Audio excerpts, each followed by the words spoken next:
선교 없이 교회 없습니다.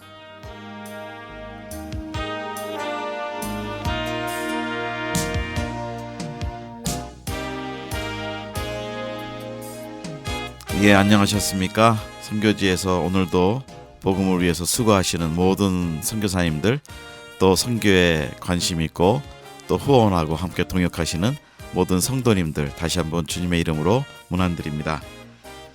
선교 없이 교회 없습니다. 계속해서 우리 방동섭 교수님의 그 명강의를 지금 듣고 있습니다. 오늘도 지난번에 이어서 6강 성경적 선교 1부에 이어서 2부 통정적 선교에 대해서 오늘 방동섭 교수님 모시고 한번 강의를 다시 진행합니다. 교수님 안녕하세요. 예, 반갑습니다. 예. 네. 자, 지난번에 저희가 성경적 그 선교에 대해서 말씀하셨습니다. 제가 좀 기억나는 대로 정리를 한다면 그 성경에는 전도와 선교를 구별하지 않았고 오히려 통틀어서 선교라는 개념으로 주님이 말씀하셨고, 또 지리적 개념보다는 문화적 개념으로 모든 또 종족에게 복음을 전하는 그런 개념이 선교라고 말씀하셨습니다. 그리고 이제 또 몇 가지 더 정리를 이제 해주셨는데, 우리가 그 세 가지 전도, 섬김, 교리, 훈련 이런 것들이 선교의 전체적인 구성의 요소다.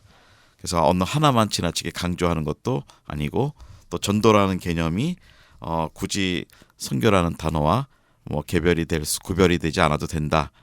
이렇게 말씀을 해주셨는데 맞나요? 제가 잘 공부를 했나요?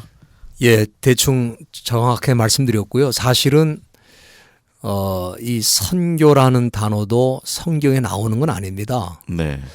우리가 선교라는 말보다는 어떻게 보면 하나님 나라 운동이다, 킹덤 무브먼트다, 그런 표현을 쓰는 게 더 사실은 더 비브리칼한 성경적인 컨셉인데, 우리가 이 선교라는 개념을 너무 오랫동안 써왔기 때문에 그 개념을 버릴 수는 없고, 그 개념을 성경적으로 정리를 해본다면은 아까 말씀해 주신 것과 같이 이 선교라는 개념 속에는 전도와, 그리고 전도는 캐리그마를 말씀드리는 거고요. 그 다음에 디다케, 교육과 훈련, 그리고 디아코니아, 섬김, 이런 세 가지 요소들이 존재한다는 것을 우리는 성경을 통해 그런 입증할 수가 있습니다. 제가 그 얘기는 이제 조금 이따가 말씀을 좀 드리겠습니다만은, 1960년대 후반기를 지나면서 지상의 교회는 선교 개념을 다룸에 있어서 심각한 문제를 직면하게 됐습니다. 그건 뭐냐 하면은, 과거에는 이것과 저것, 다시 말하면은 진보적인 교회에서는 복음전도 없는 선교를 더 많이 강조했고, 복음전도 없는 주로 사회 참여의 선교를 많이 강조했고, 또 복음주의 교회에서는 사회적 책임 없는 복음전도만의 선교를 많이 강조를 했습니다. 이런 입장에 있다 보니까 복음주의 교회와 진보적인 교회가 선교 개념을 놓고 사실은 각자의 의견을 주장하면서 충돌을 한 것입니다. 네.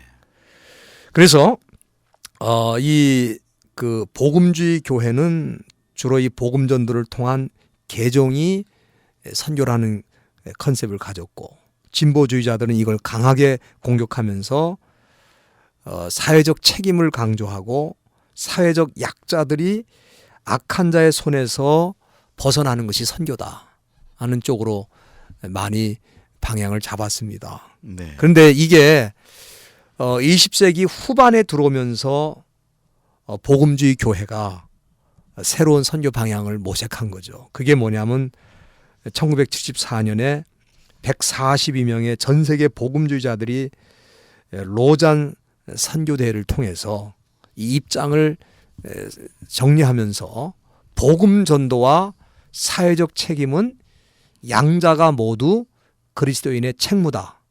그래서 교회가 사회에 침투해 들어가서 복음을 전하는 것과 함께 어두운 사회를 변혁시키는 빛과 소금, 소금과 빛의 사명을 다하는 이 사회적 책임도 선교의 중요한 영역이다. 그래서 우리가 잘 아는 복음주의자 존 스타트는 진정한 선교는 전도와 사회적 책임 양면을 포함하는 포괄적 행동이고 결코 양자는 분리돼서는 안 된다. 이제 그런 결론에 이르게 된 겁니다. 예. 네.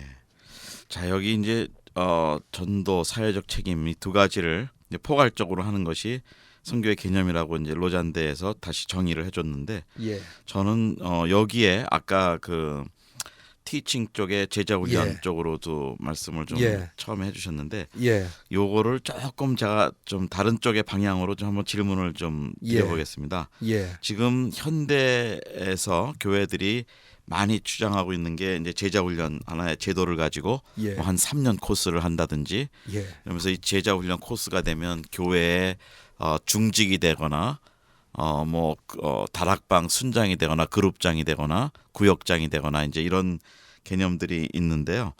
이 교회 구조상 훈련을 뭐 이렇게 해야긴 해야 되지만 이 좀 예. 균형 있게 그 전도도 하고 사회 섬김도 하고 제자 훈련도 하고 예. 해야 되는데 제가 개인적인 견해로는 한쪽으로 좀 너무 강조돼 있는 부분이 아닌가. 교회 성장을 위해서 이 하나의 도구로 제자 훈련을 지금 많이들 하고 있는데요.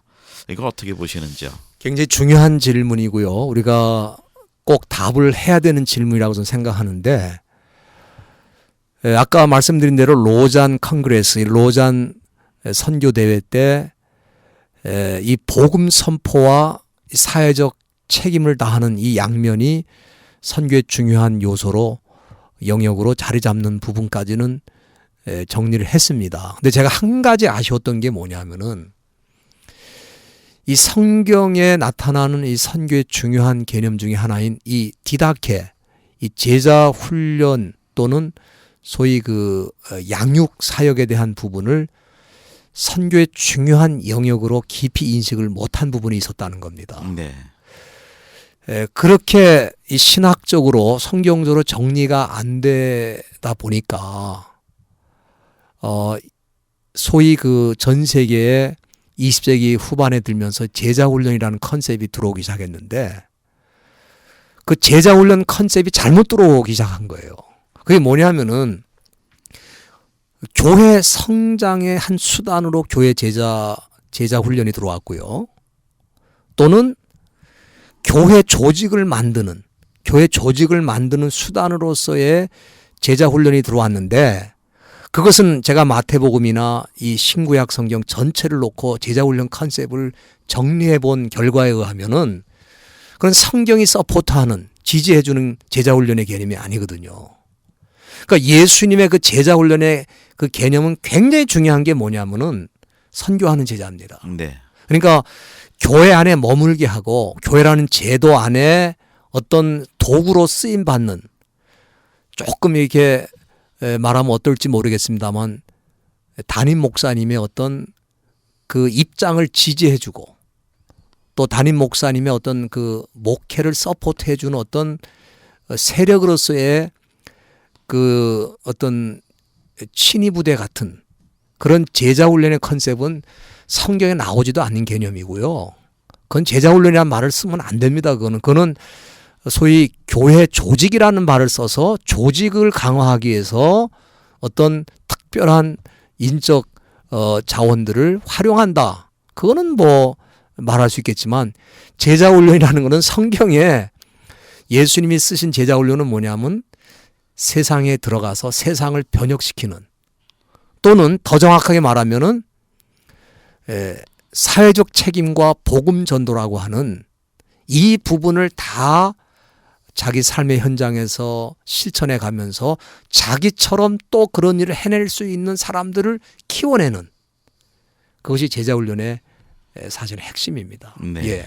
그런데 좀 아이러니컬하게 예. 좀 제가 좀 크리티컬하게 좀 말씀드리는 게 좀 죄송하지만 어떤 대형 교회에서 이제 저 순장 교육을 잘했습니다. 3년 정도. 예. 근데 또 어떤 대형 교회로 이동을 했을 때 이 신입반부터 다시 해야 되거든요. 예. 그러니까 그 먼저 교회에서 배웠던 성경적 지식이나 이런 훈련 이런 예. 거는 인정을 안 해주는 거거든요. 그래서 어떤 분들은 이제 그것 때문에 교회 거기 다시 예. 나가고 싶지만 새 교회를 못 가겠다. 다시 처음부터 신입반부터 해야 된다. 이런 얘기도 있고 그래서 과연 제자 훈련이 예수님 제자 훈련인지 아니면 처치맨을 만드는 뭐 저 말씀하신 대로 그 목사님을 따라가는 그 사람을 만드는 건지 이런 것들이 좀 제자 훈련의 개념에 좀 혼동이 있는 것 같아요.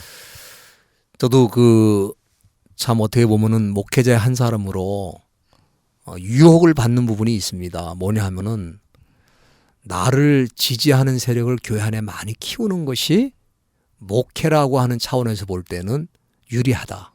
네. 안정적이다.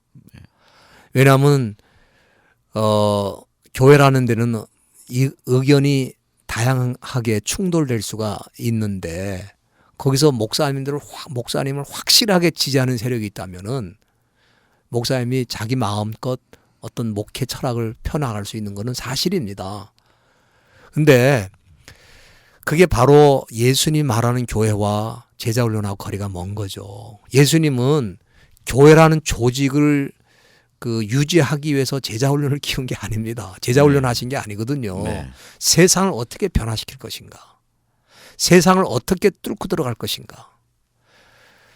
이제 예수님이 키우신 12명의 제자들은 사실은 교회를 세우고 또 교회를 이끌어 나가는 사명도 있지만 세상을 바꿔내는 이 로마 제국의 거대한 그 정치 구조와 사회 속으로 들어가서 어떻게 그 로마 시민들을 하나님의 백성으로 만들어낼 것인가 하는 그 중차대한 그 사명이 있었던 거거든요. 그걸 염두에 두고 우리 주님은 제자 훈련시킨 거죠. 네. 예. 네.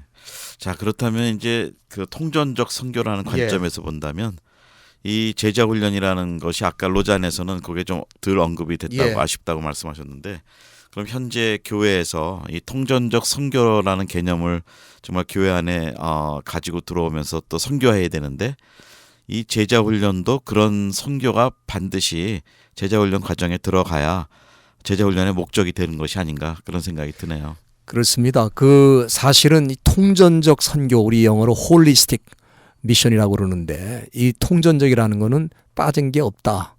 온전하다.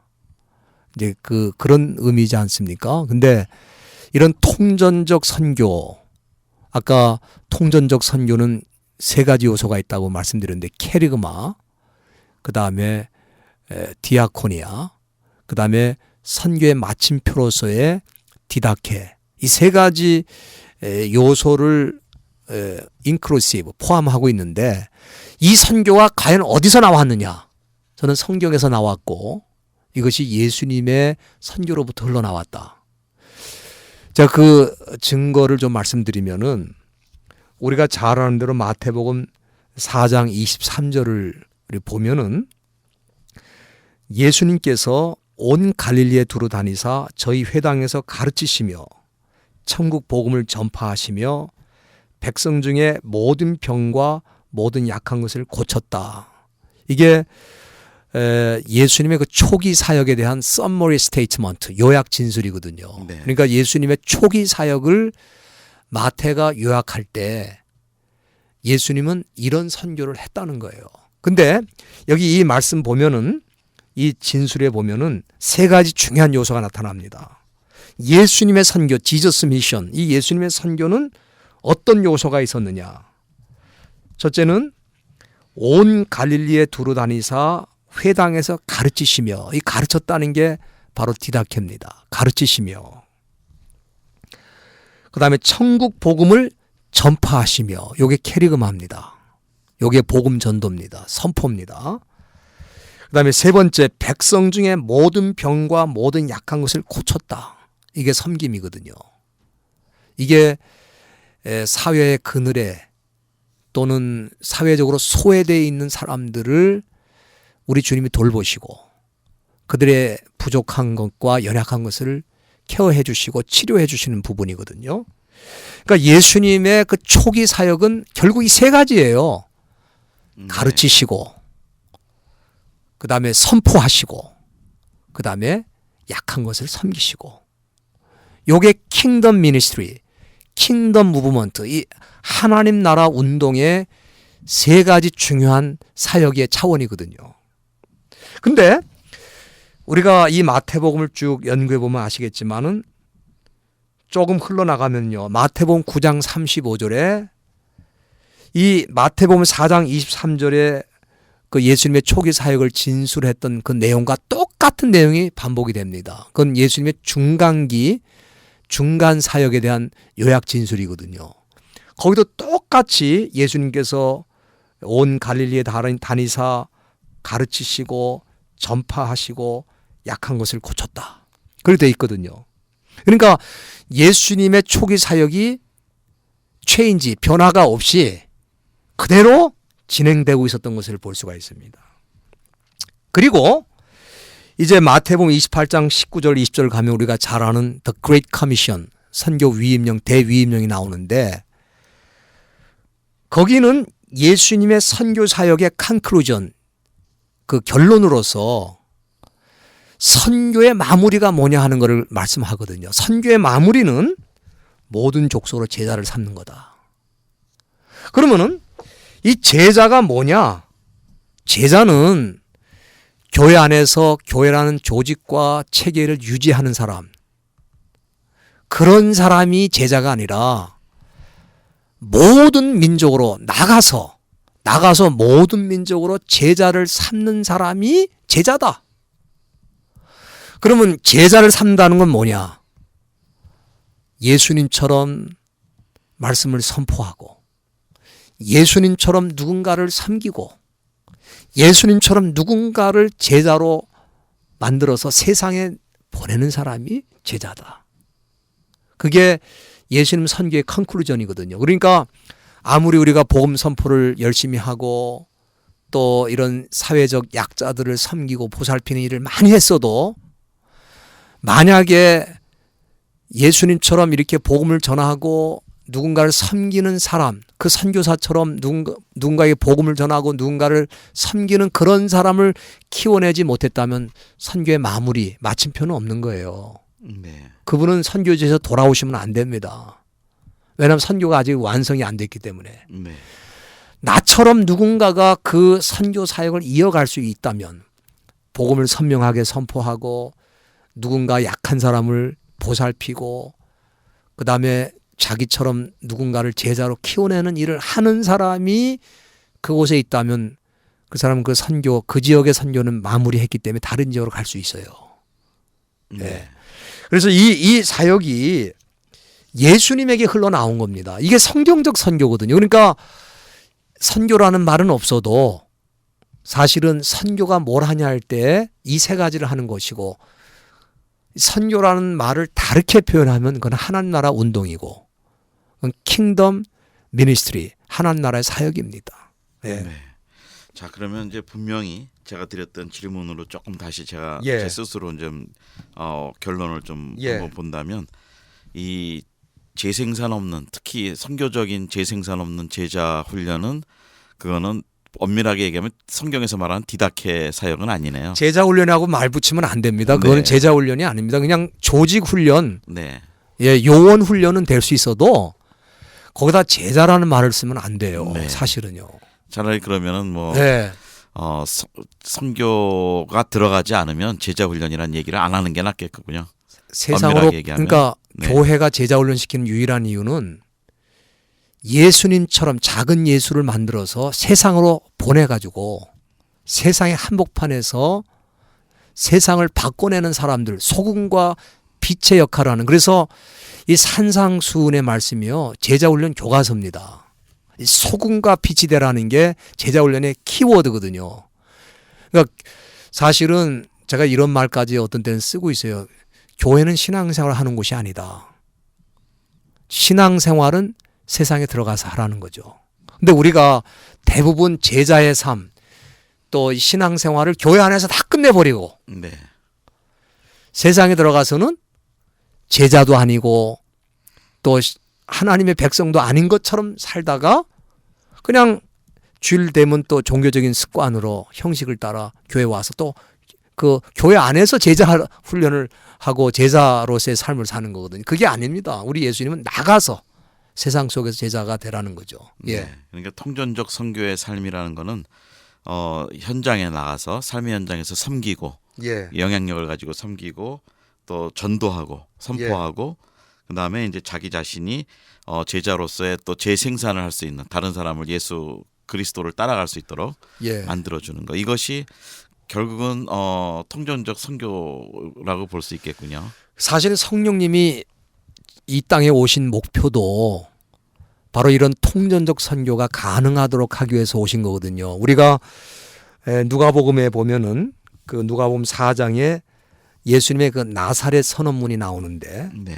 그 나사렛에서 예수님이 사역을 시작하면서 뭐라고 선포하시냐 하면은 주의 성령이 내게 임하셨으니 이는 가난한 자에게 복음을 전하게 하시려고 내게 기름을 부으시고 나를 보내사 포로된 자에게 자유를 눈먼 자에게 다시 보게 함을 전파하며 눌린 자를 자유케 하고 주의 은혜의 해를 전파하게 하려 하심이라. 이 말씀 속에 보면은 이 아까 말씀드린 이 선교의 세 가지 엘레먼트, 이 세 가지 요소가 있다는 거죠. 여기 보면은 이 선언문에 예수님의 사역은 가난한 자에게 복음을 전파하는 선포 사역이 거기 들어가 있고요. 더 나아가 포로된 자와 눌린 자를 자유케 하는 어떻게 보면 사회 정의를 이루는 섬김의 사역이 들어가 있습니다. 그리고 이 우리 주님께서 이 세상의 가난한 자, 소외당한 자, 압제당한 자에게 깊은 관심을 갖고 그들의 영적, 사회적, 신체적 조건들의 그 결함을 회복시키는 디아코니아적 선교 사명에도 깊은 관심이 있다는 것을 또 실천하시고 있다는 것을 보여주고 있는데요. 그러니까 이런 예수님의 모습을 보면서 성령님이 왜 오셨느냐? 성령님은 그저 내 영적인 생활을 만족시키게 하기 위해서, 그저 나 하나 영적으로 기뻐하며 살도록 하기 위해서, 또 내가 어떤 필요한 것을 공급하기 위해서 오신 분이 아니고, 성령님이 오신 이유는 우리가 세상에 들어가서 이런 복음을 선포하고 또 약한 자들을 돌보는 이 섬김의 사역을 해가면서 그런 일들을 해낼 수 있는 누군가를 키워내도록 하기 위해서 성령님이 오셨다는 거죠. 예. 네. 자, 근데 이제 이 말씀을 좀 적용을 제가 조금 좀 해보기 위해서 말씀을 좀 여쭤보면, 예. 지금 우리 한인들이 750만이 예. 사실은 지금 그 디아스포라로 나가 있지요. 지금 많이 들어가 있죠. 그렇습니다. 네, 그런데 이 뭐 750만이 다 교인은 아니지만 성도들은 아니지만 가는 곳마다 우리 한인 교회들이 있거든요. 그러니까 이분들이 정식 선교사로서 파송은 받지 않았지만 평신도로서 이민자로 갔지만 지금 이 세 가지 통정적 선교의 개념이 있다면 그 교회가 이 개념을 가지고 열심히 정말 이렇게 나간다면 거기에는 수많은 크리스천 그 평신도 선교사들이 생기겠어요. 예, 네. 제가 지난번에도 그 익명의 선교사라는 말씀을 드렸는데 네. 사실 우리가 초대교회를 보면은 바울과 바나바는 안디옥 교회에서 파송해서 이 소아시아와 마게도니아 지역을 선교하도록 그렇게 위임을 한 부분이 분명히 있습니다. 네. 그런데 초대교회 전체가 선교사라고 할 때 그들은 어떤 특별한 파송식이 있었거나 또 어떤 그 제도권에서 선교사로 인정받은 상황은 아니거든요. 그들 대부분은 자기 삶의 현장에서 하나님이 자기에게 주신 사명을 따라서 선교적인 실천을 하면서 살았기 때문에 로마 제국이 복음화된 거거든요. 그러니까 저는 그런 관점에서 본다면은 지금 이 시대에 모든 크리스천들은 파송식 없는 선교사다. 그러니까 우리가 전문 선교사도 필요해요. 이렇게 파송식을 걸쳐서 프로페셔널하게 어떤 특별한 사명을 맡겨서 그분들로 하여금 선교하도록 하는 그런 일들은 필요합니다. 그거는 또 그대로 있어야 되지만 사실은 그렇지 않은 사람들도 자기 정체성을 선교사라고 하는 그런 분명한 인식을 갖고 살아야지만 이 시대의 선교적 과제를 우리 하나님께서 맡겨주신 대로 이룰 수가 있다 그렇게 보는 거고요. 지역교회에서 그 사람이 제자훈련을 받았다면 저는 그 제자훈련을 정확하게 이 마태복음이나 또 신약 성경 27권 더 나가서 구약 성경까지 해서 66권 성경을 정확하게 배워서 만약에 훈련을 받았다면은 그 사람은 제자일 수밖에 없고 그 사람은 선교하는 제자일 수밖에 없다는 겁니다. 제가 대표적인 예로 구약에는 선교사가 없는 것처럼 말하지만은 예를 들면은 우리가 잘 아는 요셉 같은 경우에 우리가 창세기 보면 잘 아신 대로 요셉은 노예로 팔려갔지만 이집트에 그 당시에 하나님을 믿는 사람이 요셉 한 사람이에요. 이집트에. 물론 더 많은 사람이 하나님을 믿을 수 있는 가능성이 있다고 봅니다. 그러나 우리가 공식적으로 공개적으로 하나님을 믿는 사람 요셉 한 사람이 그 거대한 제국에 네. 요셉이라는 사람을 파송식 없는 파송식을 통해서 선교사로 보내시고 그가 한 일이 뭡니까? 그를 통해 축복이 그 땅에 흘러나가도록 하는 거고 살아계신 하나님을 그를 만나는 사람에게 보여준 거거든요. 그런 면에서 우리 크리스찬들은 어느 곳에 가든지 어디서 살든지 그런 차원의 선교사로서 자기 삶의 현장에서 얼마든지 하나님을 선포하고 축복의 통로로 쓰임받을 수 있다. 그게 성경의 교훈이라고 좀 봅니다. 예. 네. 자, 그래서 우리가 이 통전적 선교의 개념을 본다면 이제 지역은 뭐 어디에 있든지 상관없이 하나님이 세우신 그 교회가 바로 그 선교의 그 전초기지가 될 수 있는 예. 그런 역할이 될 수 있지 않을까 이제 보네요. 예. 그러면서 우리가 그러면 어떻게 이 여러 가지 보이지 않는 이 영적 싸움의 속임수들이 참 많은 것 같아요. 교회에 그렇습니다. 대한 잘못된 교회론 같은 거. 그렇습니다. 이 통적적 선교를 잘 이해하지 못해서 그 좀 약간 왜곡된 교회론을 또 갖게 될 수도 있을 것 같아요. 지금 이 교회론의 왜곡 현상은 사실은 1700년 동안 진행이 된 겁니다. 우리가 콘스탄틴 대제가 기독교를 공인하고 교회가 세속으로 나오면서 제도화되고 이 제도화된 교회가 사실은 교회 전부라고 하는 생각을 갖게 된 거죠.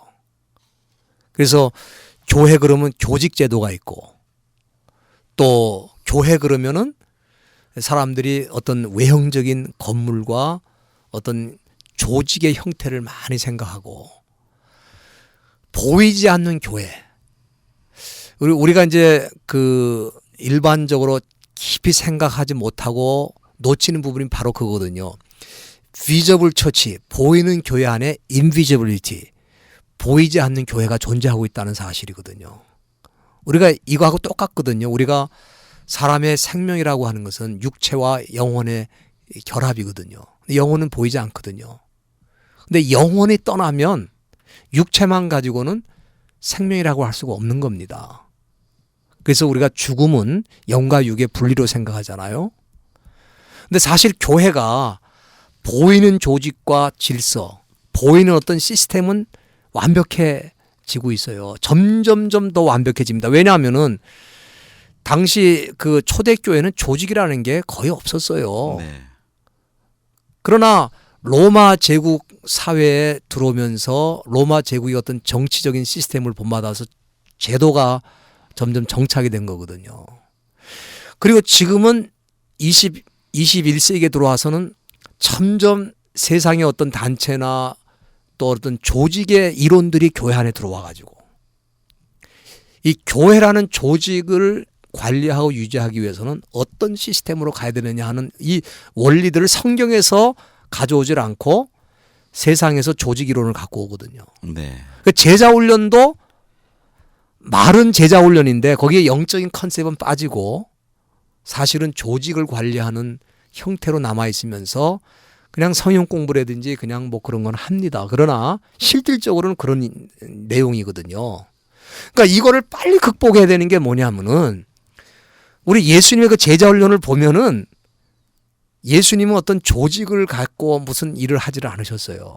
그분은 말씀으로 그들 양육했고 그리고 그들에게 비전을 심었고 그들이 세상 속에 들어갈 수 있도록 준비를 시키고 그들이 세상에 나가서 그런 능력을 행할 수 있도록 성령을 보내주시고 성령의 이 지도를 받아서 영적인 그 능력을 나타내기 시작하면서 비록 소수의 무리고 연약해 보였지만 세상을 뚫고 들어가는 힘이 있었거든요. 그러니까 지금 교회가 해야 될 일이 저는 그거라고 봅니다.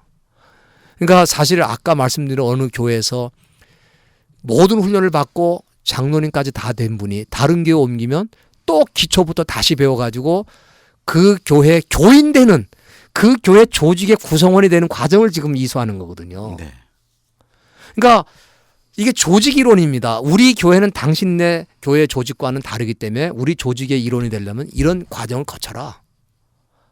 이제 그런 얘기인데 지금 그런 시대가 아닙니다. 하루속히 하나님의 백성들을 세상에 뚫고 들어갈 수 있도록 영적인 힘을 넣어주고 또 무장을 시키는 부분이 있어야 되는데 오히려 교회의 구성원이 돼갖고 교회에 묶이고 교회가 원하는 사람으로서 어떤 역할을 해줘야 되고 그러다 보면 20년, 30년, 40년 흘러가면서 인생이 마치는 거거든요.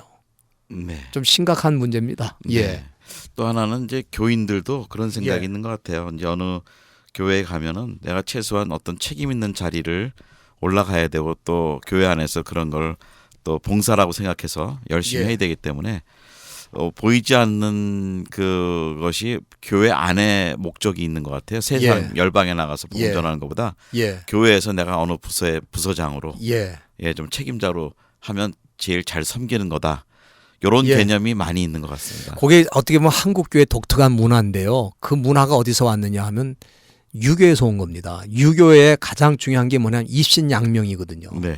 자기를 세워서 세상의 빛을 드러내는 건데 그게 뭐냐면 출세라는 건데 그러니까 이런 세속적인 개념이 유교라는 거는 세속적인 개념이거든요. 그 개념이 교회 안에 들어오니까 교회에서도 한 자리를 해야 되는 거예요. 네. 그러니까 이게 사실 물론 이제 좋은 점도 있을 수 있는데 우리 전 세계에 서리 집사가 그 있는 교회는 한국 교회밖에 없습니다. 네. 교회는 다 안수 집사거든요. 원래는. 그리고 권사라는 제도도 유일하게 한국에만 있어요. 그럼 왜 그런 것들이 있느냐? 누구든지 교회 오면 한 자리를 해야 되는 거예요. 네. 그러니까 자기도 모르는 사이에 한 자리를 해야 되겠다. 교회 오면은. 물론 뭐 봉사라는 말도 거기에 이제 연결되고 뭐 여러 가지 연결이 됩니다만 근본적으로 예를 들어서 서리 집사는 1년직이니까 1년 지난 다음에 집사 임명 안 해도 되잖아요. 근데 집사 임명 안 하면 그 사람 시험 받고 교회를 떠납니다. 네.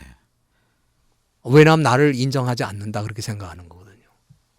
근데 그런 문화를 극복하고 뭐 평신도도 좋고 뭐 집사도 좋고 장로도 다 좋지만 제일 기본적으로 교회가 이 교회 오신 분들에게 인식시켜야 되는 것은 그 사람이 주님을 믿고 주님을 영접하고 주님의 제자가 되었다면 세상을 바꾸는 일에 쓰임 받아야 된다. 이거를 교회가 깊이 넣어주면 제가 보기에 세상은 예수 믿는 사람들이 늘어나는 만큼 달라진다고 좀 믿습니다. 네. 예. 자, 이제 뭐 거의 시간이 또 이번 6강의 두 번째 마지막 강의가 시간이 다 돼가는데요. 예. 그 교인들을 훈련할 때 제가 볼 때는 이번에 다뤄주신 지난번하고 이번에 다뤄주신 성경적 선교에 관한 그 내용과 통정적 선교에 관한 내용을 우리 목회에서 잘 실천을 하면 우리 교인들이 이런 훈련을 받으면 자연히 선교사가 정말 예. 말 그대로 선교사가 될 수 있을 것 같다는 생각이 드네요. 아, 정말입니다. 네. 예, 그게 사실은 우리는 특별히 선교사 훈련을 받아야만 선교사가 된다 이런 어떤 개념이 있는데요.